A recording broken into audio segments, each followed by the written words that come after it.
Max, Ryan Clark, Stephen A., you have all done big-time contracts over your careers. Listen to this. Talk about leverage. According to our Adam Schefter, Tom Brady signed a 2-year deal, $50 million, all guaranteed. It includes another $9 million in incentives. It prohibits tags, and it prohibits trades. Wow, that is when you are in control. What a deal by TB12. That's why he must be smiling so big. My goodness. Ryan back here with us. Stephen A., your thoughts on those numbers I just shared and all that guaranteed good stuff? He deserves it. He deserves it. I mean, because it's not, when you're a winner and you're a leader, what people need to understand is that, and I often say this to people, it's not just about your talent, your abilities, not even just about your accomplishments. Remember, you're paid for that, but the primary reason you're also paid is that you're trustworthy. So when you look at a Tom Brady, you might have seen what you saw last year. If you're the Tampa Bay Buccaneers, you still think that's somewhat of an upgrade because he's not turning the football over. Then you take the other intangibles into consideration.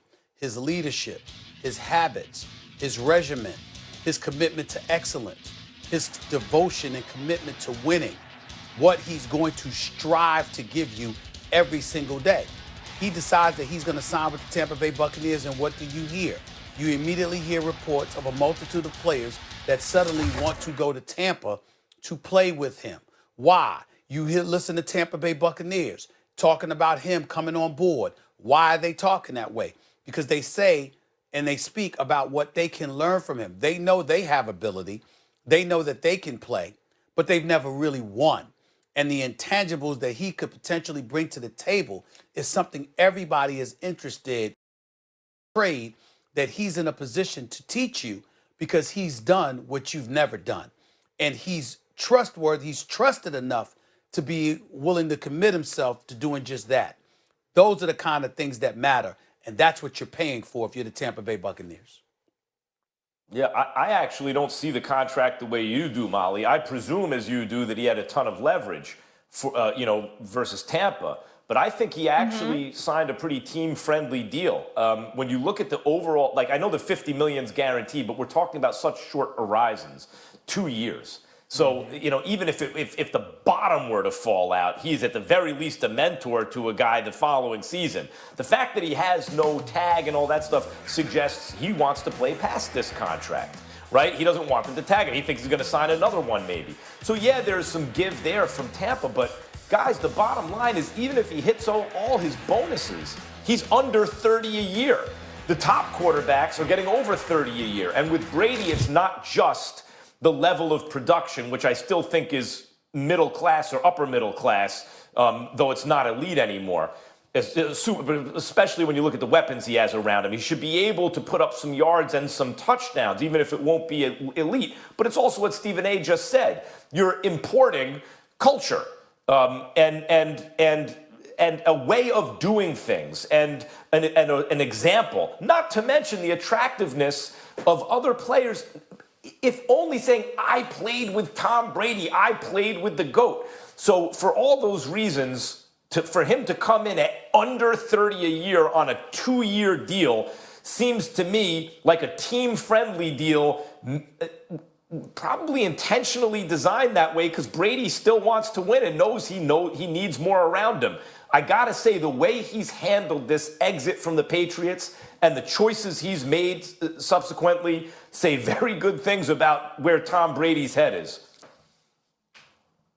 Listen, when I look at this deal, I have to agree with Max. This is a great deal for the Tampa Bay Buccaneers. I mean, let's think about if we had 3 quarterbacks. If we said we're going to go Tom Brady, Ryan Tannehill, and Kirk Cousins, for instance, and you look at those guys, and now you look at the deals that they got. Kirk got 2-year extension for $66 million. Ryan Tannehill deal, it comes in at around $29 million a year. And now you get Brady And when you hear the 50 million, you're going to start to think, oh my goodness, he got 50 million. But they expect him to play out this contract, to be their starter for the next 2 years. This deal is still team friendly. And when you look at what some of the top quarterbacks in this league are getting, when you think about the guys like Russell Wilson, this isn't close to what those guys are netting. And so for Tom Brady, he signed a deal in a place where there is no state income tax. He signed a deal that the team can still go out and add some pieces if they need something on defense, if you need to add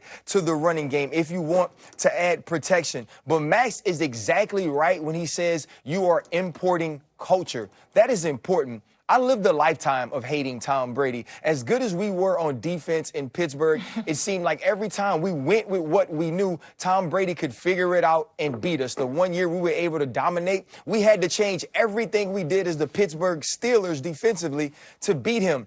In my last year, I got to practice with Tom Brady in training camp, and I got to watch him and listen to him coach. And when the guy would stop short on an outside comeback and go 14 instead of 15, watch him go over to that guy right now at practice and get it fixed, get it straight. That is what you are importing. You're not only getting a starting quarterback, you're getting a winning culture. You're getting a guy that knows how to teach that culture and live that culture. This is a great deal for the Tampa Bay Buccaneers, and it shows once again Tom Brady's awareness, his commitment to winning, and his understanding of this game. He took a deal where you can continue to build a team because he wants to win and continue being that team's quarterback going forward.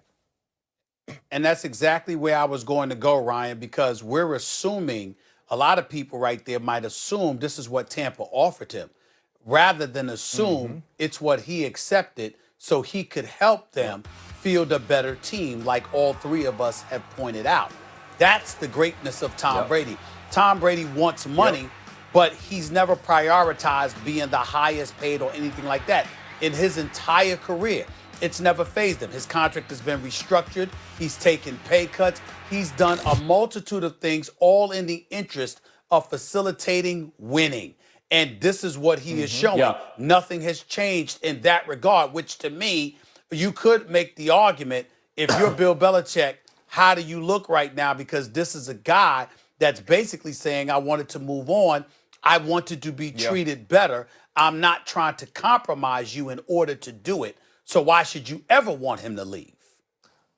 Keep in mind that this Tampa Bay offense had so many weapons, and I would argue it has more weapons now than it did then a couple of years ago, that Fitzpatrick, when he took over, because Jameis, I think, got hurt, or was he suspended or he got hurt? But Fitzpatrick was able to put up enormous numbers for a couple, he was suspended, enormous numbers for a couple of weeks early in the season because of all the weapons. And Fitzpatrick is not a guy who takes care of the ball. I understand Bruce Arians, no risk it, no biscuit, and maybe it's not an exact match with Brady and all that stuff, but Fitzpatrick is a little bit of a maniac. He's just not a Jameis Winston level maniac, right, in terms of the risks he'll take. So you take a guy like Brady, and I think his arm strength is diminished, but he can still throw it outside the numbers. He can get it down the field. A guy like Brady who just will make fewer mistakes than those guys, but has all those weapons, you can really unlock a very, very good offense. Yeah. According to Business Insider, as of last year, Giselle and Tom Brady were worth $580 million. So now they can tack on another 50. Good to know they'll be able to pay all their bills. Now the next question is, we saw Antonio Here, Giselle, Brown go put this tweeting with the out, rest. Right. Congratulations. It'll be interesting to see if AB might end up there as well.